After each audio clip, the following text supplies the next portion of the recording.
제2회 월간 노회찬을 시작하도록 하겠습니다. 지난 회의에 이어서 이번 시간에도 소중하고 유익한 시간이 되기를 기대하고 있습니다. 월간 노회찬을 진행하고 있는 노회찬재단 사무총장 김영탁입니다. 반갑습니다. 지난 4월부터 월간 노회찬을 시작했습니다. 코로나로 인해서 재단에서 우리 후원 회원들을 많이 만나지 못했습니다. 그래서 올해 들어와서 우리 후원 회원들을 많이 만날 수 있는 시간을 가지려고 하고 있습니다. 월간 노회찬은 사회의 다양한 분야에서 활동하고 계시는 저자들을 모시고 강연과 대담으로 진행되는 시간입니다. 지난 1회에는 한겨레 박찬수 대기자를 모시고 진보를 찾습니다라는 주제로 진행한 바가 있습니다. 오늘 두 번째는 노동에 대해 말하지 않는 것들의 저자이신 시사인 전혜원 기자를 모시고 진행을 하고자 합니다. 진행 앞서서 몇 가지 당부의 말씀을 좀 드리도록 하겠습니다. 지금 많은 분들께서 줌으로 현재 참여하고 계신데요. 우리 강연 진행되는 동안에 많은 질문들이 있을 거라고 생각을 합니다. 또 여러분들께서 질문을 남겨주셔야 이후에 대담 시간에 제가 대담을 잘 진행할 수 있으니까 많은 질문을 남겨주시기를 바라고요. 질문을 남겨주시는 방법에 대해서 설명을 좀 드리도록 하겠습니다. 카카오톡에서 월간 노회찬을 검색하시고요. 월간 노회찬 검색하셔서 오픈 채팅창에 들어오셔서 질문을 남겨주시면 되겠습니다. 그리고 이곳 현장에 참여하시고 계신 분들은 손을 들고 질문을 해주셔도 되겠습니다. 오늘 질문을 해주신 분들 세 분을 저희들이 추첨했어요. 우리 전혜영 기자가 쓰신 노동에 대해서 말하지 않는 것들, 지금 저자 사인이 있는 책을 선물로 드리도록 하겠습니다. 제가 길게 끌지 않겠습니다. 바로 우리 전혜연 시사인 기자를 모시고 강연을 듣도록 하겠습니다. 박수로 부탁드리겠습니다. 안녕하세요. 저 주간지 시사인의 경제팀에서 일하고 있는 전혜원이라고 합니다. 저 오늘 이렇게 귀한 자리에 또 노동절 특집으로 저를 불러주셔서 너무 감사드리고요. 특히 노회찬 재단에서 불러주셔서 굉장히 영광이라고 생각합니다. 또 저에게 주신 주제가 변하고 있는 노동, 변하지 말아야 할 것들 이어서 굉장히 또 시의적절하고 중요한 또 화두를 던져주신 것 같아요. 그래서 제가 이거에 맞춰서 어떻게 좀 좋은 고민을 같이 나눌 수 있을까 고민하면서 좀 준비를 했는데요. 오늘 아무튼 잘 부탁드리겠습니다. 먼저 저와 시사인에 대해서 조금 소개를 해야 될 것 같아서 말씀을 드리자면요. 저는 이제 시사인이라는 주간지에서 일을 하고 있는데요. 여기가 일단은 국내에서 유가부스가 제일 많은 시사주간지이긴 합니다. 많이 떨어졌지만 어쨌든 그래서 시사저널이라는 잡지가 지금도 있는데 이 잡지에서 2006년에 삼성의 좀 비판적인 기사를 기자가 썼는데 사장이 그걸 인쇄소에서 삭제를 하는 일이 발생을 했었어요. 그래서 기자들이 파업을 오랫동안 했고요. 결국 회사하고 접점을 못 찾으면서 퇴사하고 이제 시민들의 후원으로 2007년에 시사인을 창간을 하게 됐습니다. 그래서 당시에 여러 사표 내용이 있는데 그중에 이제 기자로서 양심과 양식을 지키기 위해서 회사를 떠난다. 이런 내용도 있었습니다. 그래서 저는 이 선배들이 이제 만든 회사에 2013년 5월에 입사를 했고요. 벌써 올해 10년 차가 되었습니다.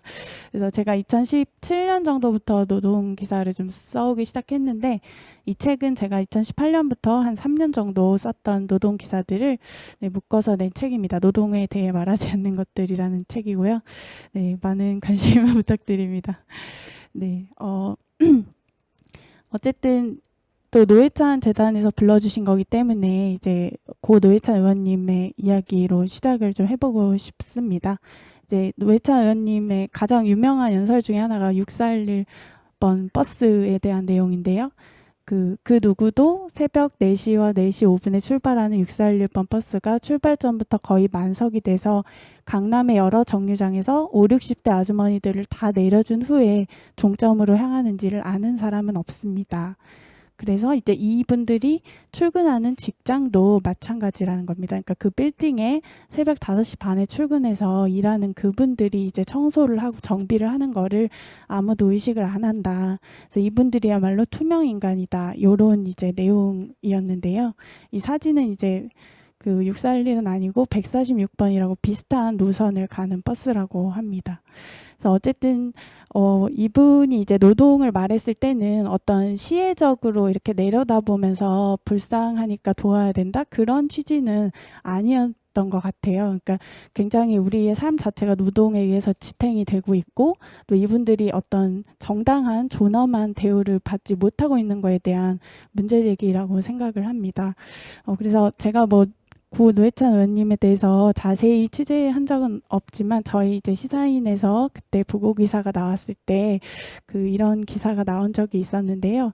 어쨌든 그분이 이제 진보를 꿈꿨을 때 그 진보라는 것은 결국은 노동시장 안에서는 국가가 노동자를 보호하고 또 노동시장 밖에서는 사회 안전망이 삶을 떠받쳐주는 그런 어떤 가치를 꿈꿨던 게 아닌가. 그런 점에서 이제 민주당과 진보정당이 좀 갈라지는 게 아닌가 이런 생각을 하셨던 것 같아요. 그리고 그것을 정치만이 할 수 있고 진보가 더 잘할 수 있다고 생각을 하셨던 것 같습니다. 근데 사실 우리가 뭐 대타협이 필요하다, 정치가 중요하다 얘기를 하지만 그래서 도대체 뭘 해야 되는 거고 게다가 지금 노동시장이 굉장히 변하고 있다고 하는데 그러면 뭐를 어떻게 해야 되는 건가 그 고민을 이제 오늘 여러분과 함께 나눠보고 싶습니다. 이제 저는 이제 전문가는 아니지만 제가 이제 관찰자로서 여러 가지 취재하거나 또 전문가한테 들은 것들을 바탕으로 말씀을 드려보고 싶습니다. 네, 여러분은 편의점 자주 가시나요? 저는 맥주를 좋아해가지고 그 4캔에 10,000원 있잖아요.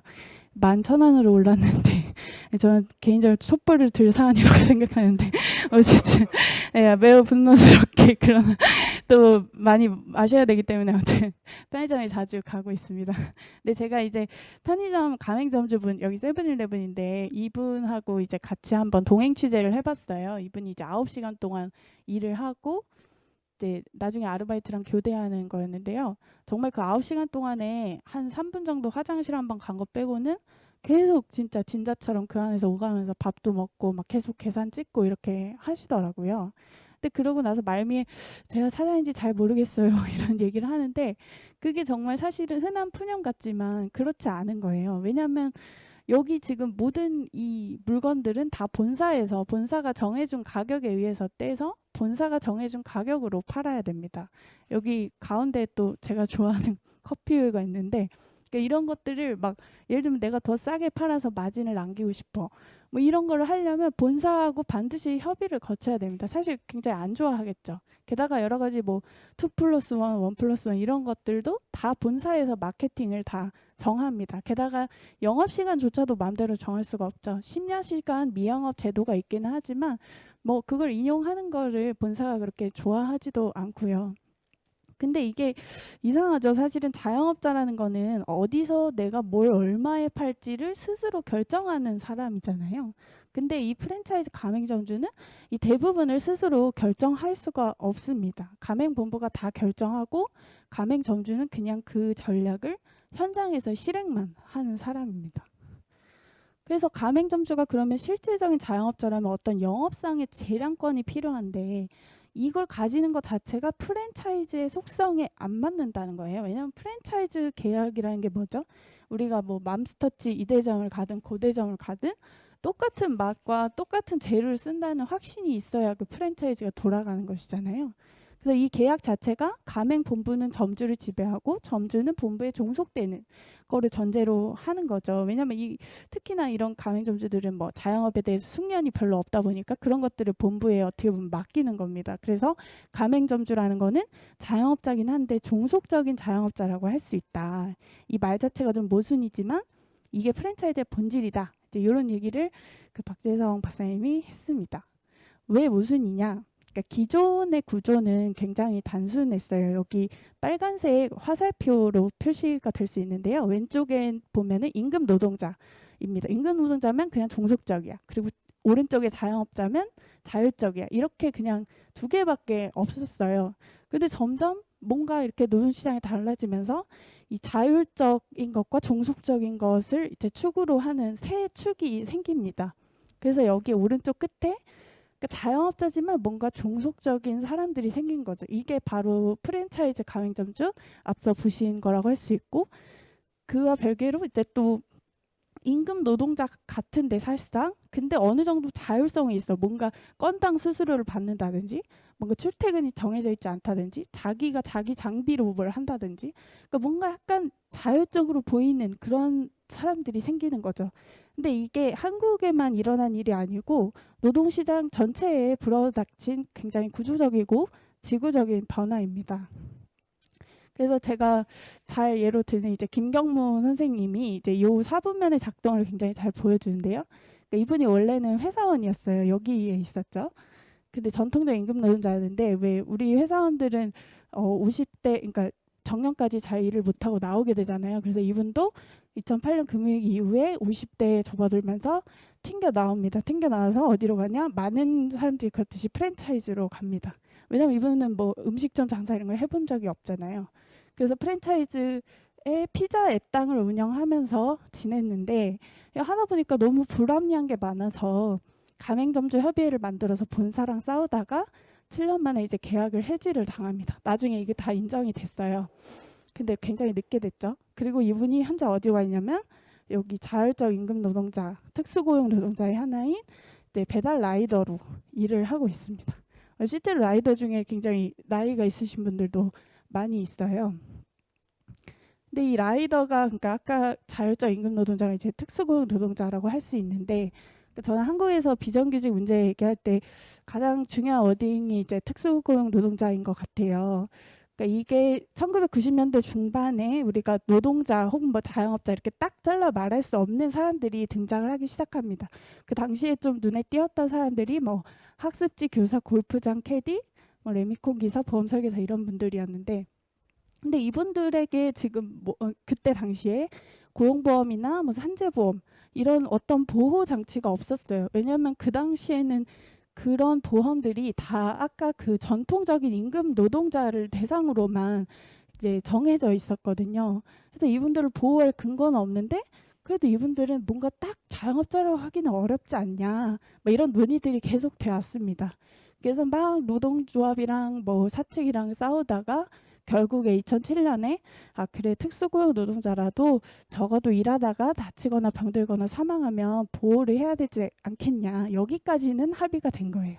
그래서 2008년부터 그 아까 말씀드린 네 직종이 산재보험에 가입된 게 시작입니다. 그러니까 특수 형태 근로 종사자라는 말이 만들어진 시작입니다. 그리고 나서 이제 2012년에 퀵서비스 기사, 택배 기사가 추가가 되고 쭉쭉쭉 추가가 돼서 지금 2022년에 14개 직종이 산재보험에 가입이 되어 있습니다. 근데 사실 한국에서 뭐 특수고용보다는 플랫폼 노동이라는 말을 많이 듣고 또 사람들이 관심도 많은데요. 여기서 플랫폼이라는 거는 잘 아시겠지만 수요자와 공급자를 연결해주는 디지털 네트워크를 말합니다. 뭐 우리 카카오 택시 요즘 택시가 잘 안 잡히는데 예, 그걸 떠올려 보시면 될 것 같은데요. 그래서 플랫폼 노동자라는 거는 이런 플랫폼에 이제 운전이나 뭐 그런 노동을 제공하고 이제 보수를 받는 사람을 플랫폼 노동자라고 합니다. 그래서 플랫폼 노동을 두 가지로 분류를 하는데요. 뭐 요즘은 잘 안 쓰는 분류라고는 하는데 그러니까 어쨌든 하나는 지역 기반형이라고 해서 그러니까 한마디로 뭐 일감만 이걸로 받는 거지 실제 서비스는 어떤 오프라인에서 이루어진다고 해야 될까요? 그러니까 배달, 운송, 뭐 가사 서비스 이런 것들이 해당이 되고요. 웹 기반형은 그야말로 불특정 다수 네가 어디에 있든 간에 이 일감만 해와라고 해서 완전히 거의 온라인으로 이루어지는 뭐 번역이라든지 뭐 AI 학습 데이터 생산하는 거 있잖아요. 뭐 다음 글자를 읽어주세요. 뭐 이거랑 이거랑 뭐가 다릅니까? 뭐 이런 거 해주는 거. 그리고 뭐 전문 상담, 뭐 법률 등등을 이제 제공하는 거를 말합니다. 그래서 뭐 제일 어쨌든 알기 쉬운 게 배달을 많이 시켜 드시는지 모르겠는데 이제 배달의 민족을 딱 켜면은 두 가지 선택지가 나와요. 여기 왼쪽에 배민원이라는 거는 이제 배달의 민족의 자체 라이더들 오는 겁니다. 여기 길 가다 보시면 민트색의 그런 자전거 타고 그런 분들을 봤을 수도 있는데, 어쨌든 전업이 있고 또 배민 커넥트라는 부하 라이더들이 있는데, 이거는 다 배민 운영사의 자회사 소속입니다. 그리고 배달이라는 거는 그러면 이제 배민 소속 라이더들이 아니고 그 뭐 바로고 생각대로 부릉 이런 이렇게 길 가다 보면 그런 바구니에 써 있는 게 있어요. 그런 거 아니면 무슨 콜 뭐 이런 지역에 이런 게 되게 많거든요.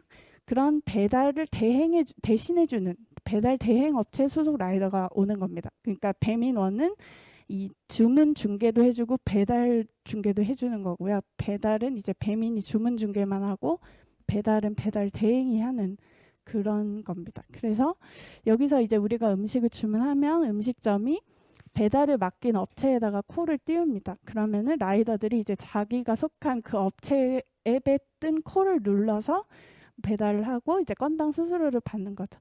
근데 아까 보셨다시피 무슨 소속 라이더라고 하지만 이게 고용이 된 것은 아니고 개인 사업자 신분인데요. 그 이유는 내가 콜을 떴을 때 이렇게 누를지 말지 선택할 수 있다는 거예요. 그거는 이제 종속적인 어떤 임금 노동자랑 다르지 않냐 이런 논리입니다. 근데 사실 뭐 진짜로 뭐 배민 커넥트나 쿠팡이츠는 이제 앱을 켜면 출근이고 끄면 퇴근인 것은 맞아요. 근데 한국의 많은 배달 대행 업체는 출퇴근 시간이 정해져 있는 경우도 많고 심지어 뭐 이 배차를 네가 꼭 처리해라 막 이런 식의 지시도 떨어진다고 합니다. 그리고 사실 배민 커넥트나 쿠팡이츠도 그런 걸 너무 수락을 거부하면 막 불이익이 좀 온다고 해요. 그러니까 어쨌든 이런 것들이 자영업자라고 보기에는 종속성이라는 게 굉장히 강해 보이는데도 어쨌든 지금은 너는 자영업자 노동자의 성격이 모두 있어 이러면서 이제 특수고용 노동자로 산재보험 가입만 해주고 있습니다. 근데 이 산재보험 가입도 굉장히 제한적으로만 돼 있는데요. 그러니까 주로 한 업체에 전속돼서 일을 해야만 그것도 산재보험을 적용해 줍니다. 이거를 전속성 기준이라고 하는데, 그래서 예를 들면 배달을 하다가 이제 사고가 나서 전치 사주가 나왔는데 이분은 3달 동안 월 7,500원씩 산재보험료를 냈는데도 산재보험 혜택을 못 받았어요. 왜냐하면 배민 커넥트랑 쿠팡이츠에서 죄송합니다. 투잡을 했기 때문입니다. 이렇게 2곳 이상에서 일하면 그 사고 난 업체에서 전속성 기준이 있었어야만 이제 산재보험을 적용해 주는 건데요. 그 기준이라는 거는 그 업체에서 뭐 월 93시간 이상 일했다거나 뭐 월 115만 원을 이상을 벌었어야 적용을 해주는 겁니다. 그래서 전속성 기준이라는 게 예전부터 불합리하다고 말이 많았는데 문재인 정부가 폐지한다고 말만 하고 사실 폐지를 못한 채 임기가 끝났어요. 그래서 윤석열 정부 출범 이후에 1호 법안으로 사실은 산재보험 전속성 폐지가 지금 국회 환노위 법안 소위를 통과했습니다. 그래서 모르겠어요. 이거는 문재인 정부가 이게 뭐 관련해서 헌법 소원도 걸려있고 하거든요. 그래서 그런 전반적인 거를 정비하고 싶어서 그랬는지 아니면 단순히 뭐 의지가 없거나 뭐 코로나 등등으로 그랬는지는 알 수 없으나 어쨌든 네, 윤석열 정부에서 겨우 이제 통과가 된 상황입니다. 뭐 그러면 다 된 거 아니냐, 산재 가입도 되고 전속성도 되는데 없어졌는데, 근데 여전히 문제가 있습니다. 그러니까 예를 들면 지금 택배 기사가 그 산재 보험이 되는 거잖아요, 특수고용 노동자로. 근데 쿠팡 플렉스라고 혹시 아시는지 모르겠는데, 그러니까 쿠팡맨만이 아니라, 쿠팡맨은 그 쿠팡 자회사가 뭐 계약직이나 정규직으로 고용하는 형태잖아요. 그거 말고 쿠팡 플렉스라고 해서 그냥 일반인이 이런 식으로 자기 차량으로 배송을 하는 게 있어요. 근데 이거는 이제 개인 사업자고 완전 4대 보험 이런 거 안 되는 그런 일자리입니다. 근데 그래도 얘네는 택배 기사니까 이건 해줘야 되지 않아? 라고 생각할 수 있는데, 국토교통부에 따르면 이제 남의 물건을 날라주는 것만 택배라는 거예요. 근데 쿠팡 로켓 배송은 이제 자기 회사가 매입해서 배송을 하는 거잖아요. 그래서 택배가 아니어서 산재보험이 안 된다고 합니다. 뭐 이런 말장난 같다고 저는 생각하는데요. 실제로 제가 취재한 분이 이제 이거 하다가 골반뼈가 부러졌는데도 아무런 그런 걸 못 받았습니다. 그래서 오히려 뭐 자동차 보험 회사에서 이제 운이 좋으면 해주는 건데, 그래서 보험사들이 굉장히 그런 걸 싫어한다고 합니다. 그래서 어쨌든 그리고 이제 특수고용 노동자 같은 경우에 이제 우리 전통적 임금 노동자들은 이제 사업주가 산재보험료를 다 내주기 때문에 우리가 산재보험료 내본 적은 한 번도 없어요. 근데 이분들은 반은 또 본인이 내야 됩니다. 그래서 이거 관련해서 이제 헌법소원도 걸려 있는 상황이고요. 그리고 이 14개 직종 외에도 사실 노동자냐 자영업자냐 좀 이렇게 딱 말하기 어려운 그런 사람들이 굉장히 많을 거 아니에요. 그렇게 많은데도 이 14개에서 이렇게 조금씩 넓혀가는 건 너무 한계가 있는 거 아닌가. 이제 이런 논의들이 있어 왔습니다. 근데 실제로 사실 그 특수고용 노동자한테 뭘 보장한다 만다가 아니라 이분들이 그냥 근로인법상 노동자인 거 아닌가 이런 논의들도 있는데요. 일부 확인된 사례들이 있습니다. 이제 플랫폼 관련해서 보면 요기요 플러스, 그러니까 요기요의 그 자체 배달 서비스 라이더들이 또 근로자로 인정된 사례가 있습니다. 그러니까 이거는 서울 그 북부 쪽에 좀 많이 라이더가 부족한 곳이었나 봐요. 그래서 굉장히 시급으로 건당 수수료가 아니라 시급으로 굉장히 세게 주고 막 이렇게 했는데 나중에 이제 좀 돌아가다 보니까 이제 시급도 깎고 건당으로 막 바꾸려고 하면서 이 라이더들이 화가 나서 이제 진정을 했는데 인정이 된 거예요. 그래서 이 경우에도 뭐 주말 중에 하루는 나와야 되고 뭐 강제 배차 그런 거 있고, 그러니까 그런 지시는 다 하면서 뭔가 책임을 안 졌다 약간 이런 얘기였고요. 그리고 타다라는 것은 이제 서울에서 택시를 좀 대체하는 그런 서비스로 나왔던 건데요. 이게 뭐 그야말로 택시기사처럼 말도 안 걸고 뭐 굉장히 친절하게 하고 승차 거부가 일단 없고 막 이런 걸로 굉장히 인기를 끌었습니다. 근데 알고 보니까 그 드라이버 대부분이 프리랜서였던 거죠. 근데 이 프리랜서이기에는 이분들도 너무 종속성이 강했던 거예요. 그러니까 일단은 그럼 승차 거부가 없으려면 무조건 거의 수락을 해야만 그게 돌아갈 거 아니에요. 그리고 뭐 정말 초단위로 어떤 휴게 시간이나 이런 게 체크가 되고, 예, 그리고 타다의 여러 가지 규칙들도 따랐어야 되고, 막 평가 등급도 있고, 이런 모든 것들이 아, 너네가 사용자 아니니? 이렇게 딱 이제 판정이 난 사례였습니다. 그래서 어쨌든 이게 앱이라고 하더라도, 앱을 매개한다고 하더라도 우리가 노동을 하는 거는 분명하잖아요. 그러니까 단순히 앱이 등장했다고 해서 뭔가 노동자인데 자영업자로 잘못 분류되고 있는 거 아닌가. 이런 의문이 이제 한국만이 아니라 세계적으로도 크게 일어났습니다. 네, 그거에 대한 미국 캘리포니아주의 대답이 바로 그 AB5로 불리는 유명한 법이었는데요. 이 물류업체 다이나믹스의 배송기사 2명이 소송을 냈습니다. 우리는 노동자인데 자영업자로 잘못 분류됐다. 그래서 2018년에 캘리포니아주 대법원이 아, 이분들이 노동자가 맞다라고 판결을 했어요. 그리고 2019년에 그 주의회에서 이 판결의 기준이 됐던 거를 AB5로 불리는 법으로 명문화를 했습니다. 그러니까 이 법의 핵심은 기본적으로는 노동자로 본다는 거예요. 근데 만약에 아니라고 하려면 기업이 직접 입증을 해라. 뭐를 입증하냐? 아, 우리는 업무 수행 과정을 통제 지시하지 않아. 그리고 우리 회사의 통상적 업무를 하지 않아, 그 사람들이. 그리고 그 사람들이 같은 업계에서 독립적인 사업을 하는 사람들이야. 이렇게 입증을 해야만 이제 노동자가 아닌 것이고, 그렇지 않으면 노동자가 되는 겁니다. 그러면은 여기 특히 우버, 리프트 이런 기업들은 어떻게 되겠어요? 이들이 업무 수행 과정을 통제 지시하죠. 그리고 그 회사의 통상적 업무잖아요, 운전이라는 것은. 그리고 그 드라이버들이 그렇게 뭐 그 같은 업계에서 뭐 운전으로 이름을 날려서 뭐 다른 사업을 뭐 하청받고 이런 게 아니잖아요. 그러다 보니까 이들은 빼박 노동자 이게 해당이 되게 생긴 거예요. 그래서 아, 이건 안 되겠다 해서 굉장히 막 2,300억 원을 들여서 로비를 했습니다. 그래서 2020년 11월에 캘리포니아 주민 발의 법안으로 아, 앱 기반 운송 배달 회사는 조금 여기서 제외를 해주자 이런 식의 법안을 통과시켰고요. 근데 그 법안이 뭐 나중에 거의 고칠 수 없게 막 그렇게 해놔가지고 그게 또 위헌이다 이렇게 판결을 받고 그랬습니다. 근데 어쨌든 이거는 미국만도 아니고 세계적인 흐름입니다.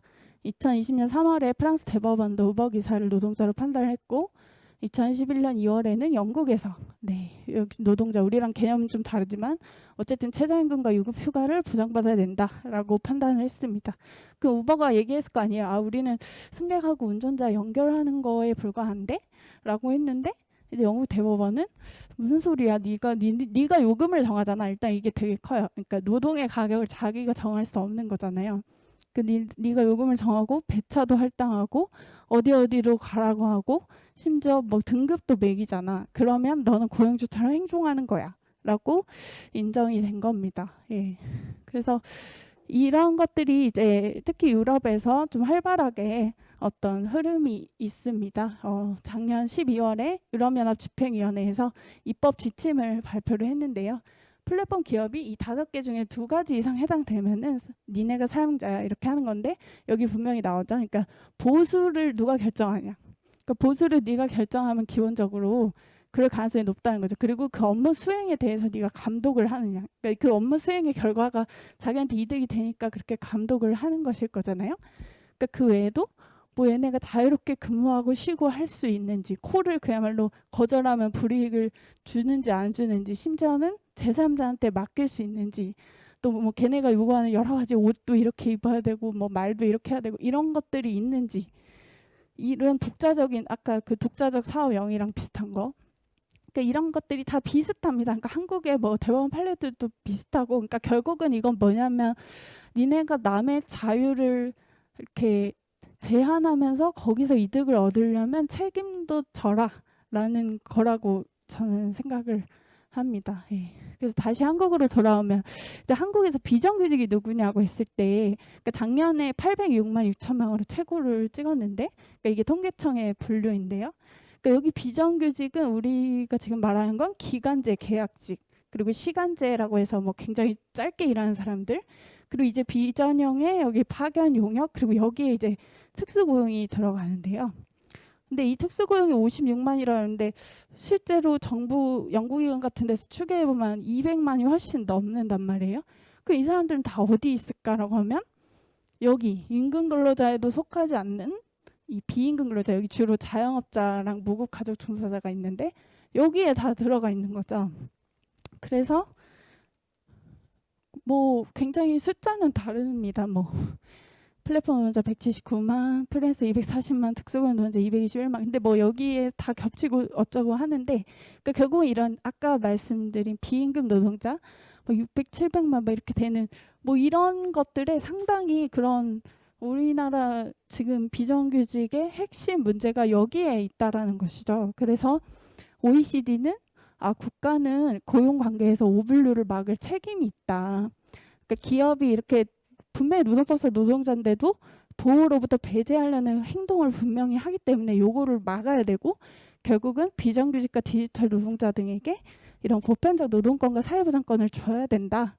이런 얘기를 OECD도 공개적으로 권고를 하고 있습니다. 네.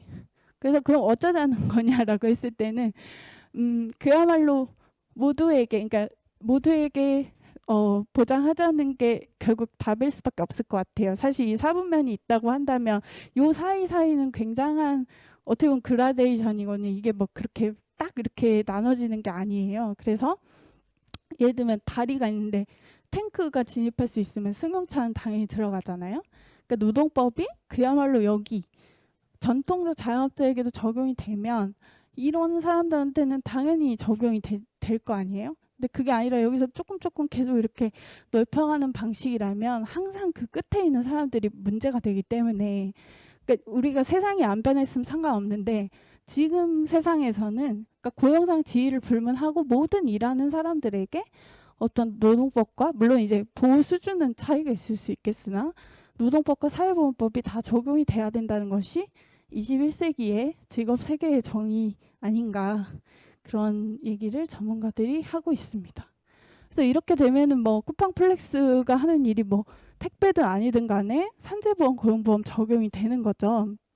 그 부담에 대해서 뭐 쿠팡이 부담을 하고요. 예, 그리고 쿠팡플렉스들이 또 노조를 만들어서 교섭을 할 수 있으면 지금 굉장히 단가가 막 이렇게 요동을 치고 있는데 영향력을 행사할 수도 있고 그리고 이제 최저임금이라는 건 뭐 어떻게 할지는 논란이 있나 그러나 이제 어느 정도의 그런 것들을 뭐 단체 협약이든 뭐를 통해서든 보호를 할 수가 있겠죠. 그리고 숨고라고 혹시 아시나요? 그러니까 자기 재능을 이제 파는 플랫폼인데요.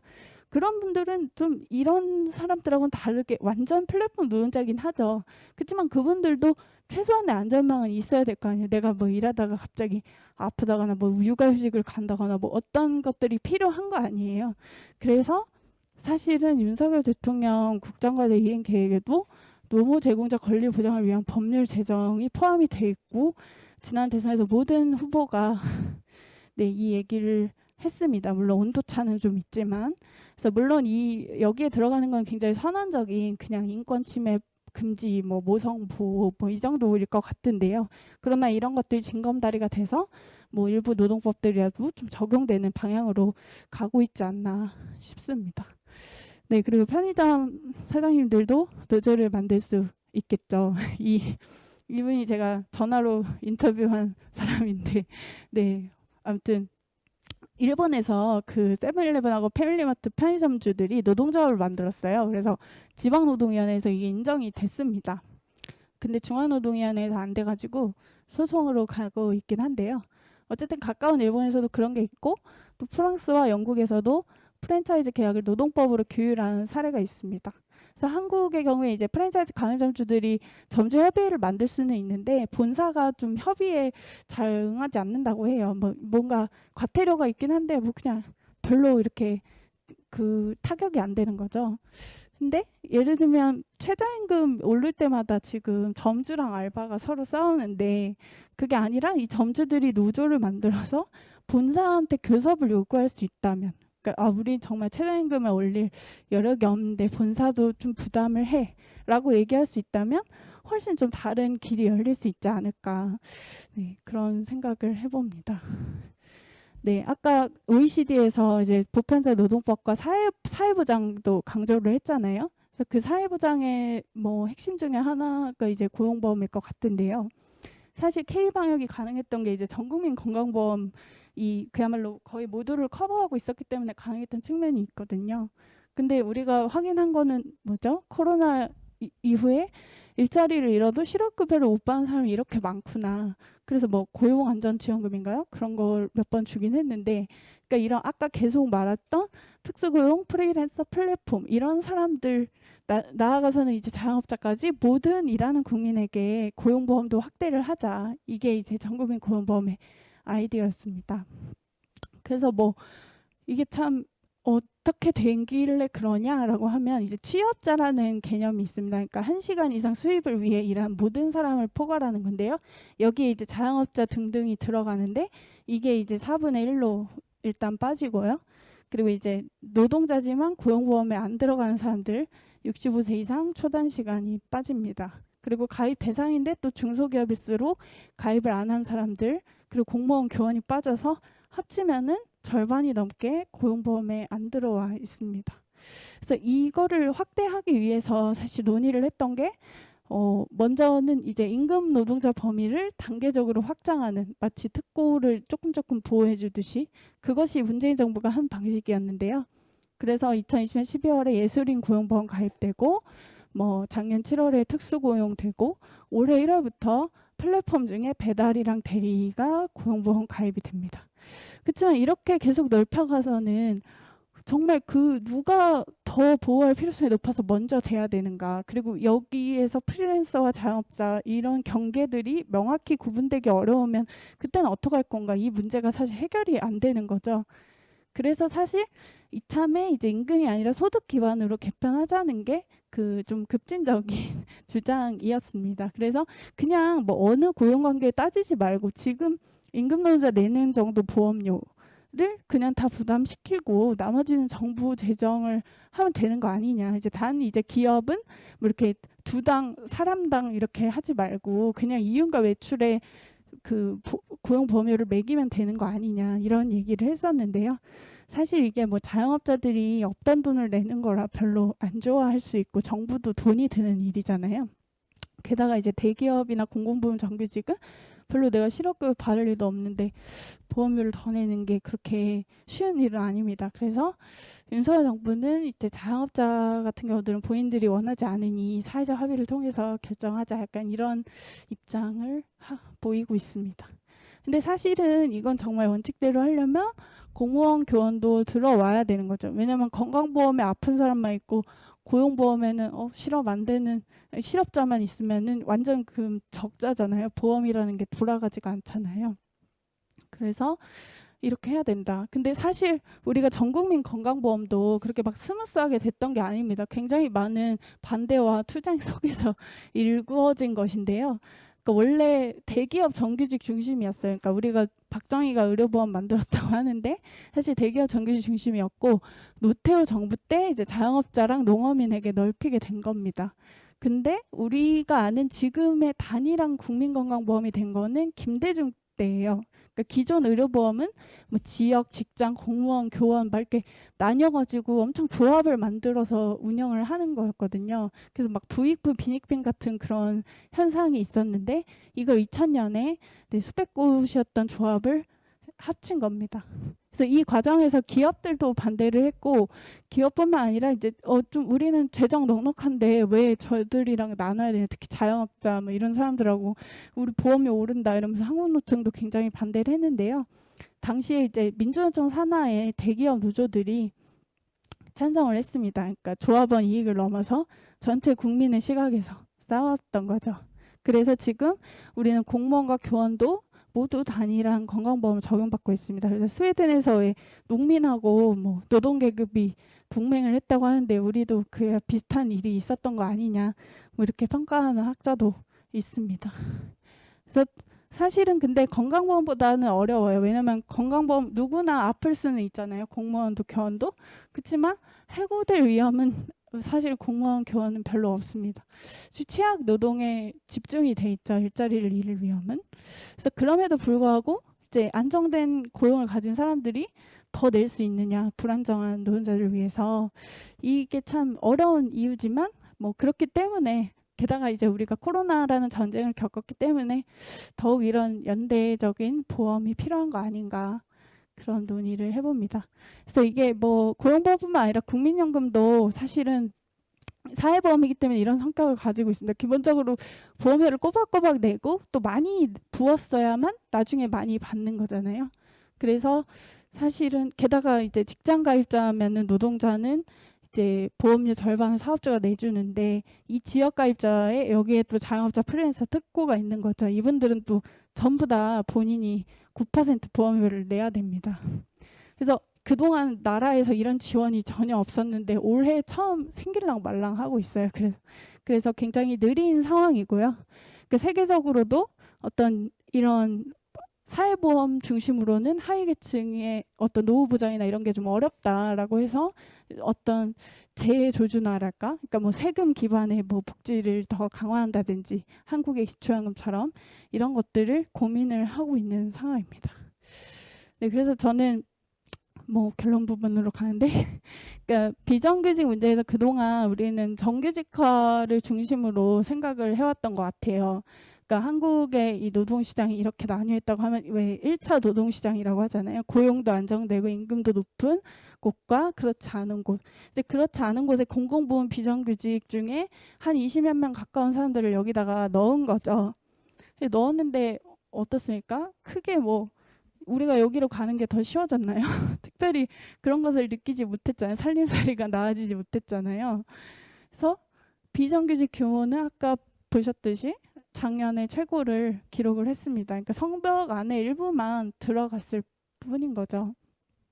근데 사실 2차 노동시장을 위해서 문재인 정부가 추진했다는 게 소득주도 성장이었는데, 그러니까 임금을 늘려야 소비가 늘어서 경제 성장이 잘 된다, 이런 아이디어라고 해요.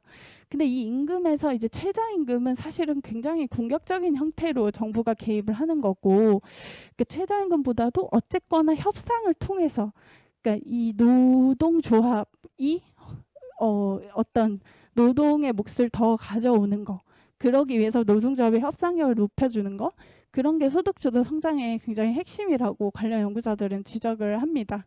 그래서 예를 들면 지금 아직까지 자영업자로만 분류가 되거나 뭔가 조직이 못된 사람들이 더 노조를 쉽게 가입할 수 있고, 또 노조에 가입 안 했어도 단체 협약을 적용받고, 이런 것들을 할 필요가 있었던 거고, 그게 소득주도 성장의 핵심이었는데, 과연 문재인 정부가 그런 식으로 소득주도 성장을 이해했는지 물어보면은 긍정적인 답을 하기는 어렵죠. 그래서 노조 조직률이 뭐 나중에 14.2까지 오르긴 했지만 어쨌든 뭐 예전에 20%대 뭐 이렇게까지 높아지지는 못했습니다.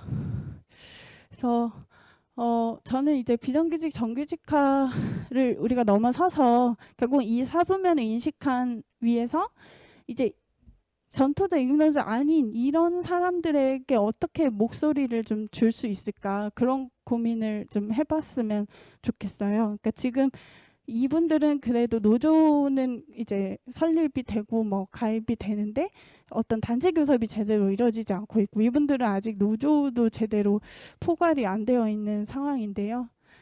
그러니까 장기적으로는 이제 노조를 이렇게 해서 단체 협약까지 할 수 있으면 어떨까 싶습니다. 그래서 스웨덴에 제가 대사관 홈페이지에서 가지고 온 건데, 거기 이제 음식 배달 업체랑 거기 산별 노조 중에 교통 노조랑 단체 협약을 체결을 한 거예요. 그래서 뭐 여러 가지 수당이라든지 뭐 이 노조의 뭐 보험이나 이런 복지 혜택을 같이 받는다든지 뭐 이런 식으로, 그러니까 플랫폼 노동도 어떤 단체 협상 모델 틀 안에서 이렇게 한 사례가 있습니다.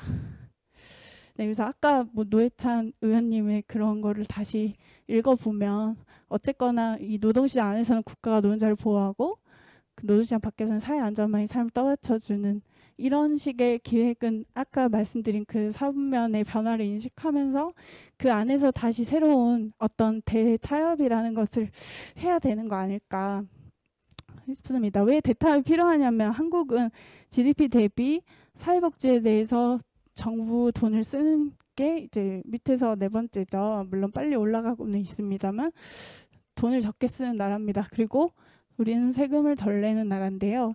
뭐 법인세나 재산세보다도 사실은 우리 소득세, 그런 일하는 그냥 월급쟁이들이 내는 그 소득세가 굉장히 낮은 상황입니다. 그래서 저는 이 책을 되게 제가 감명 깊게 읽었는데, 여러분도 읽어보시면 좋을 텐데, 이게 그 핀란드 그 분이 이제 기자인데 이제 미국 남자랑 결혼해서 미국에서 살면서 이렇게 북유럽하고 비교하면서 쓴 책이에요. 근데 왜 북유럽 사회가 우리는 막 국가에 굉장히 의존하는 그런 사회라고 생각하잖아요. 개인의 자유가 없고. 근데 그게 아니고 북유럽 사회는 이제, 왜냐면 개인이 국가에 의존할 수 없으면 뭐 부모나 자식이나 연인이나 이런 사람들한테 막 의존하게 되잖아요. 그러면 서로를 더 사랑하기가 어렵고 원망하게 되고 그런다는 거예요. 그래서 이 개개인을 자유롭게 하기 위해서 바로 그 복지국가를 만든 것이다, 뭐 이런 얘기를 하는데, 이제 우리도 이제 그런 식으로 좀, 그러니까 막연하게 말고 좀 더 어떤 미래를 좀 만들고 싶고 그를 위해서 좀 얼마나 부담할 수 있는 건지 같이 얘기를 해봤으면 좋겠어요. 그리고 이걸 위해서 뭐 세금을 내고 어쩌고 하려면 사실은 일을 해서 적정한 대가를 받을 수 있어야 되는 거잖아요. 그래서 제가 이 책도 되게 좋아하는데, 요즘 뭐 공정이 굉장히 화두이고 뭐 기회 평등 얘기를 하는데, 그러니까 사실은 뭐 입시든 공채든 우리가 그런 좁은 그 병목을 통과해야만 막 적과 꿀이 흐르는 땅이 있는, 그 안에서 평생을 먹고 살고 나머지는 허허벌판을 벌여지는 이런 사회를 언제까지 만들 것인가. 그래서 그 병목을 굳이 통과하지 않아도 뭐 여러 가지 루트가 있고 그 안에서 뭐 경력을 쌓고 뭐 여러 가지 사회 안전망도 보장을 받고 이런 것들이 좀 되어야 이런 뭐 병목의 압력도 좀 줄어들 수 있지 않을까, 그런 생각을 합니다. 그래서 저는 그런 기획이야말로 진보의 핵심이고, 그 진보를 이룰 수 있는 것은 운동도 역할이 있겠지만 정치라고 결국은 생각을 해요. 왜냐하면 현실에서 표로서 그거를 해야 되는 거니까요.